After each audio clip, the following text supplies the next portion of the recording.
The 12 Dancing Princesses, a Brothers Grimm fairy tale. There was once upon a time a king who had 12 daughters, each one more beautiful than the other. They all slept together in one chamber, in which their beds stood side by side. And every night when they were in them, the king locked the door and bolted it. But in the morning when he unlocked the door, he saw that their shoes were worn out with dancing, and no one could find out how that had come to pass. Then the king caused it to be proclaimed that whosoever could discover where they danced at night should choose one of them for his wife and be king after his death. But that whosoever came forward and had not discovered it within 3 days and nights should have forfeited his life. It was not long before a king's son presented himself and offered to undertake the enterprise. He was well received, and in the evening was led into a room adjoining the princess's sleeping chamber.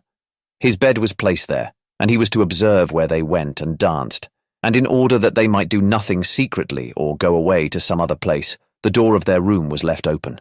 But the eyelids of the prince grew heavy as lead, and he fell asleep.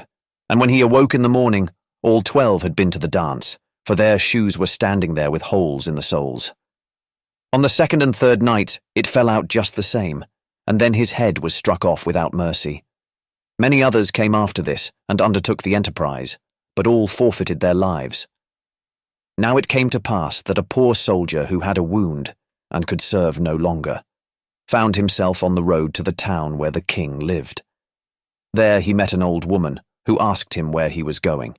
"I hardly know myself," answered he, and added in jest, "I had half a mind to discover where the princesses danced their shoes into holes and thus become king." "That is not so difficult," said the old woman. "You must not drink the wine which will be brought to you at night, and must pretend to be sound asleep." With that she gave him a little cloak and said, "If you put on that, you will be invisible, and then you can steal after the 12. When the soldier had received this good advice, he went into the thing in earnest, took heart, went to the king, and announced himself as a suitor. He was as well received as the others, and royal garments were put upon him. He was conducted that evening at bedtime into the antechamber, and as he was about to go to bed, the eldest came and brought him a cup of wine, but he had tied a sponge under his chin, and let the wine run down into it, without drinking a drop. Then he lay down, and when he had lain a while, he began to snore, as if in the deepest sleep. The 12 princesses heard that, and laughed, and the eldest said, he too might as well have saved his life. With that they got up, opened wardrobes, presses, cupboards, and brought out pretty dresses, dressed themselves before the mirrors, sprang about and rejoiced at the prospect of the dance. Only the youngest said, "I know not how it is. You are very happy, but I feel very strange. Some misfortune is certainly about to befall us." "You are a goose who is always frightened," said the eldest. "Have you forgotten how many kings' sons have already come here in vain? I had hardly any need to give the soldier a sleeping draught. In any case, the clown would not have awakened." When they were all ready, they looked carefully at the soldier, but he had closed his eyes and did not move or stir, so they felt themselves quite secure. The eldest then went to her bed and tapped it. It immediately sank into the earth, and one after the other they descended through the opening, the eldest going first. The soldier, who had watched everything, tarried no longer, put on his little cloak, and went down last with the youngest. Halfway down the steps he just trod a little on her dress. She was terrified at that and cried out, "What is that? Who is pulling at my dress?" "Don't be so silly," said the eldest. "You have caught it on a nail." Then they went all the way down, and when they were at the bottom, they were standing in a wonderfully pretty avenue of trees, all the leaves of which were of silver and shone and glistened. The soldier thought, "I must carry a token away with me," and broke off a twig from one of them, on which the tree cracked with a loud report. The youngest cried out again, "Something is wrong, did you hear the crack?" But the eldest said, "It is a gun fired for joy, because we have got rid of our prince so quickly." After that they came into an avenue where all the leaves were of gold, and lastly into a third avenue where they were of bright diamonds. He broke off a twig from each, which made such a crack each time that the youngest started back in terror, but the eldest still maintained that they were salutes.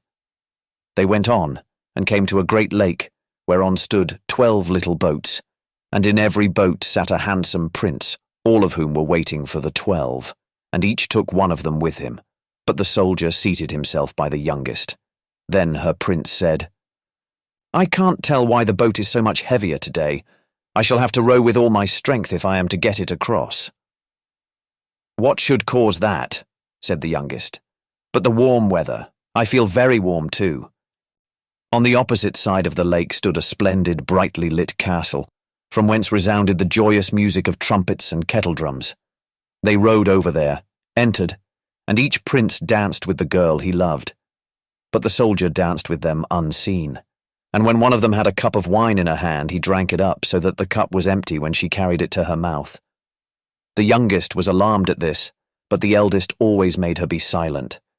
They danced there till 3 o'clock in the morning, when all the shoes were danced into holes, and they were forced to leave off.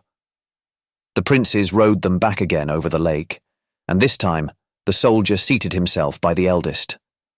On the shore, they took leave of their princes, and promised to return the following night.